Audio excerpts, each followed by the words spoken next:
Have you ever wondered why some people find profound peace in the wilderness alone, while others feel anxious without constant human connection? The psychology of solo camping reveals fascinating truths about personality, resilience, and the human need for solitude. People who love camping alone aren't running away from society. They're actively seeking something deeper within themselves. Solo camping attracts individuals with specific psychological traits that make wilderness solitude not just tolerable, but deeply fulfilling. Understanding these traits helps us recognize that solitude is a strength, not a weakness. At the core, solo campers tend to be highly introverted. Introversion doesn't mean shyness or social anxiety. Rather, introverts recharge their mental and emotional batteries through quiet reflection and low-stimulation environments. In our hyper-connected world of constant notifications, emails, and social demands, introverts become mentally exhausted. The wilderness offers an escape from sensory overload. A solo campfire becomes a sanctuary where the mind can finally rest and process the week's experiences. This psychological need for restoration drives many people back to nature again and again. Solo campers also demonstrate exceptional self-reliance and independence. These individuals possess what psychologists call internal locus of control. They believe their actions directly shape their outcomes. When you're alone in the wilderness, this belief is constantly reinforced. You pitch your own tent, start your own fire, navigate your own route, and solve your own problems. There's no one to blame if something goes wrong, and no one to rescue you if you're unprepared. This builds genuine confidence that extends far beyond camping. People who thrive in solitude often show high levels of conscientiousness. They plan meticulously, pack thoughtfully, and respect safety protocols. This isn't obsessive behavior. It's appropriate caution matched with genuine competence. The satisfaction of arriving at a remote campsite with exactly what you need, having anticipated every contingency, triggers a sense of mastery that's psychologically rewarding in ways that consumer culture rarely provides. Solo camping also attracts people with high openness to experience. These are individuals who crave novelty, beauty, and deep engagement with their surroundings. Rather than scrolling through nature photos, they want to stand in a misty forest at dawn and feel the moisture on their skin. They want to watch stars appear one by one rather than read facts about constellations. This psychological trait drives genuine exploration and mindfulness. Many solo campers report that solitude functions as a form of meditation and psychological healing. The repetitive, rhythmic activities of camping, gathering firewood, preparing meals, maintaining the campsite, create a meditative state. Psychologists recognize this as flow state, where the conscious mind quiets and worry diminishes.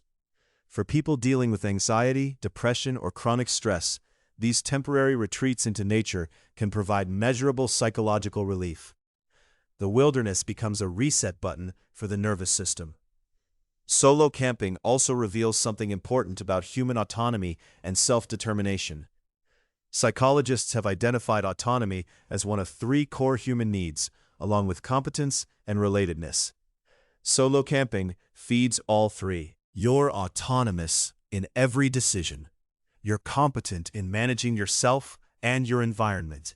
And you maintain relatedness through self-connection and appreciation of nature itself. This combination creates profound psychological satisfaction. If you're finding value in understanding why people are drawn to solo adventures, please like this video.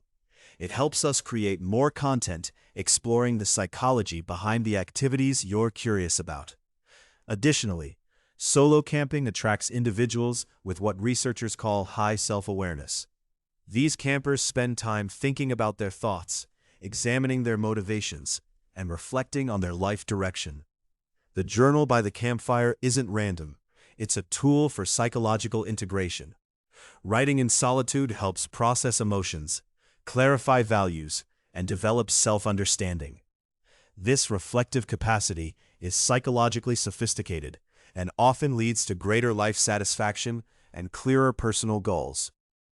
There's also a fascinating connection between solo camping and what's called nature-based resilience. People who regularly spend time alone in nature develop stronger psychological resilience. They encounter discomfort, cold nights, challenging weather, unexpected difficulties, and discover they can handle it. This experience fundamentally shifts their self-perception. Challenges that seemed overwhelming before camping trips suddenly appear manageable. The psychological transformation is real and lasting. Another important element is the absence of social performance.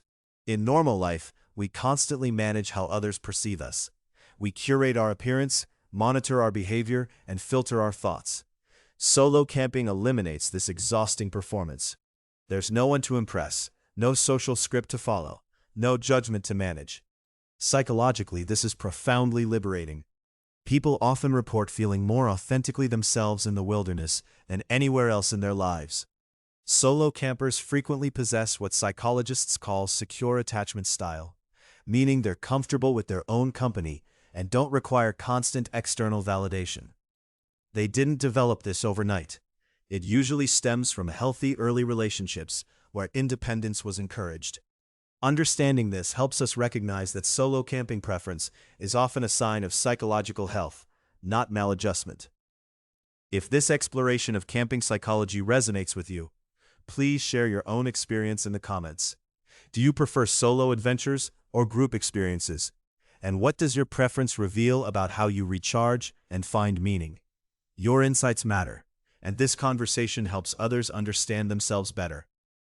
The psychology of solo camping ultimately reveals that humans are complex creatures with diverse needs. Some people find ultimate fulfillment in solitude, others in community, and many in balanced combinations. Neither is superior, they're simply different paths to psychological well-being. Solo camping stands as a powerful reminder that solitude, properly embraced, is a pathway to self-knowledge, resilience, and genuine peace. Thank you for joining us on this exploration of the introverted mind and the transformative power of wilderness solitude. Whether you camp alone or dream of trying it someday, remember that your natural tendencies towards solitude or connection are valid and valuable expressions of who you are. Subscribe for more psychology insights, and we'll see you in the next video.